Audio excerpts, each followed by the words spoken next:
घर की कीमत और आपकी कमाई। प्रॉपर्टी लेने से पहले ये सच जान लीजिए। सोचिए आपकी सालाना कमाई 12 लाख रुपए है और जिस घर को आप खरीदना चाहते हैं उसकी कीमत है 1.5 करोड़ रुपए। मतलब अगर आप अपनी पूरी कमाई सिर्फ घर पर लगा दें तब भी आपको 12 साल लगेंगे उसकी कीमत चुकता करने में।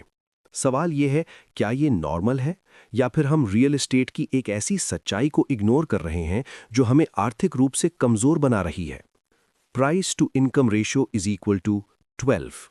वेलकम दोस्तों, और आप देख रहे हैं प्रॉपर्टी संवाद, वो चैनल जहां प्रॉपर्टी के फैसले भावनाओं से नहीं, डेटा और इकोनॉमिक्स से लिए जाते हैं। आज हम बात करेंगे एक ऐसे रेशो की जो तय करता है कि कोई शहर सच में अफोर्डेबल है या सिर्फ महंगा दिख रहा है। इसका नाम है price to income ratio. Price to income ratio का मतलब बहुत सिंपल है। किसी शहर में एक एवरेज घर की कीमत को डिवाइड कर दीजिए उस शहर की एवरेज सालाना फैमिली इनकम से। सिमिलरली किसी स्टेट में एक एवरेज घर की कीमत को डिवाइड कर दीजिए स्टेट की एवरेज सालाना फैमिली इनकम से। डिवाइड करेंगे तो उस स्टेट की पीआईआर रेशो मालूम पड़ेगी।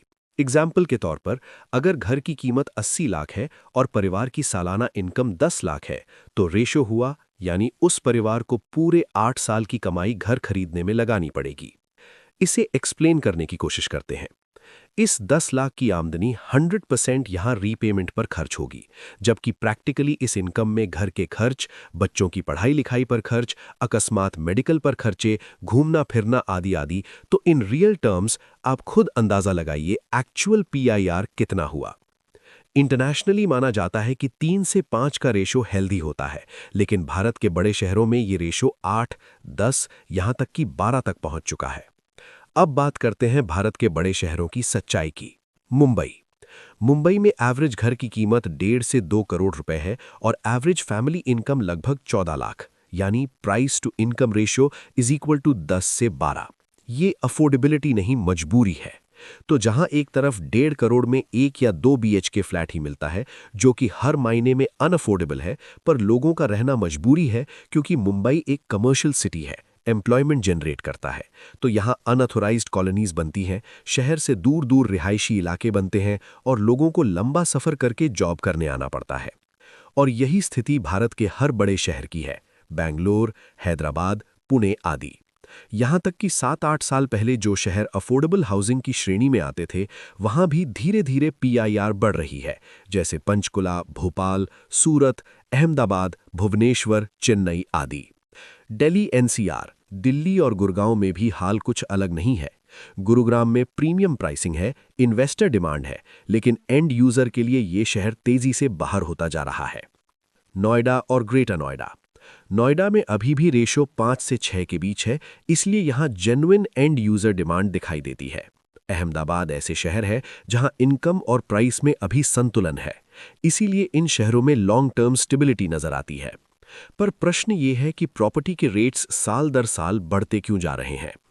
क्रेडाई की एक रिपोर्ट के मुताबिक भारत के 8 बड़े शहरों में एक अच्छी कॉलोनी में फ्लैट की कीमत है अराउंड 10,000 रुपए पर स्क्वायर फीट, यानी 600 स्क्वायर फीट के एवरेज 2 बीएचके फ्लैट की कॉस्ट 60 लाख रुपए प्लस रजिस्ट्रेशन चार्जेस और दूसरे एक्सपेंसेस अलग।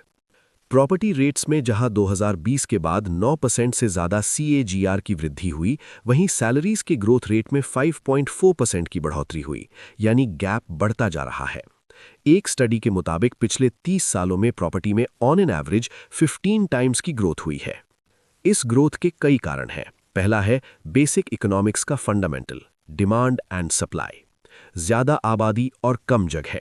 कम जगह का मतलब लिमिटेड प्लान्ड अर्बन डेवलपमेंट। वो शहर या कॉलोनीज जहां roads, sewerage, electricity, transportation, connectivity लोगों के रहने से पहले बनाई जाएं, वो बहुत सीमित हैं, जबकि अनऑथोराइज्ड कॉलोनीज पहले बनती हैं, फिर वर्षों बाद पॉलिटिकल हस्तक्षेप के बाद उन्हें रेगुलराइज किया जाता है।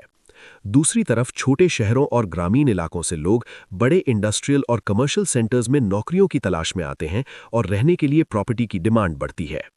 दूसरा रीजन है कि बहुत से लोग किराए के घर की जगह अपना घर लेना चाहते हैं।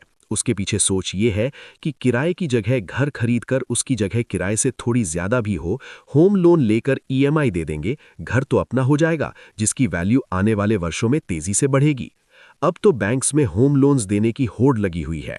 होम लोन्स की अवेलेबिलिटी बहुत ईजी हो गई है। तीसरा रीजन है हम भारतीयों की सोच। घर होना, जमीन होना, ये एक फाइनेंशियल और इमोशनल सिक्योरिटी देता है और सोसाइटी में स्टेटस भी। एक रीजन और भी है, जिनके पास घर या जमीन है वे बेचना नहीं चाहते जब तक कि कोई मजबूरी ना हो या कोई बड़ा मुनाफा ना हो। यहां तक कि समृद्ध एक घर होने के बावजूद दूसरा घर लेना चाहता है।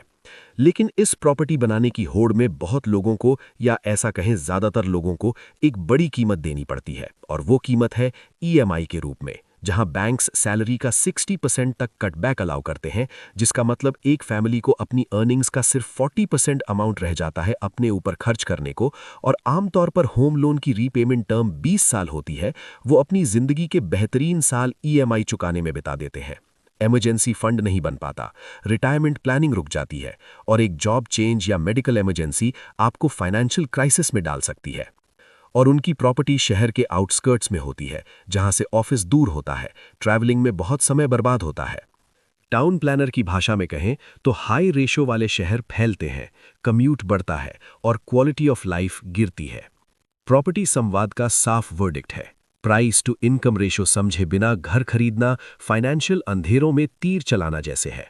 अगर आप सच में स्मार्ट प्रॉपर्टी डिसीजन लेना चाहते हैं तो इस चैनल को सब्सक्राइब कीजिए, वीडियो को लाइक और शेयर कीजिए, क्योंकि सही जानकारी भी एक इन्वेस्टमेंट होती है।